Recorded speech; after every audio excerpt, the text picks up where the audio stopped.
My name is Anna Hill, and I'm here today to talk about my faith journey. My life before I began following Jesus was spent in and out of faith. I grew up in a home where we didn't really talk about religion.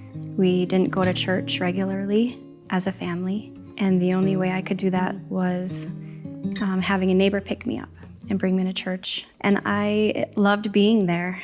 I really enjoyed being surrounded by people who served Jesus and the community and did so just out of the goodness of their hearts. When I would come home from church, I wanted to talk about what I learned that day, but my family just didn't talk about it, so I learned early on to keep everything bottled up. Personally, I've struggled with depression since I was a teenager, and I experienced a loss in my early 20s when my grandparents passed away. They were super close to me, and they were a very important part of my life, and I didn't quite know how to deal with that, and I didn't know who to reach out to. And having that conflict between having a family that didn't believe and having a belief myself, it continued on with this theme of keeping it hidden and keeping it a secret. In December of 2016, it seemed that everything came crashing down on me. I remember sitting on my bathroom floor, and I was thinking, I can't do this anymore.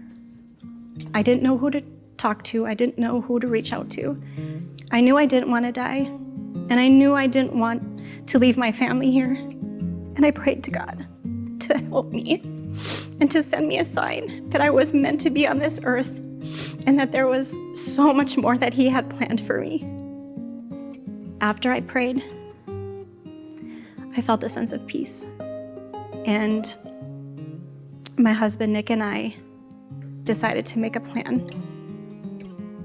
I was to seek therapy. I was to finally accept that I needed the help of medication for my depression. And then I waited. And during that time, my family and I were trying to find a church in Helena where we belonged. And somebody had suggested that we attend Narrate. And as soon as I walked through the doors at Grand Street and I saw the band on stage and I listened to Adam's message, I knew that this was where I belonged. I needed a community of like-minded people in my life who are bound in faith and who love serving people. And that's why I chose baptism. And I am proud to say that I am a Christ follower, and I am Anna 2.0, and I am not afraid to tell the world that I love Jesus.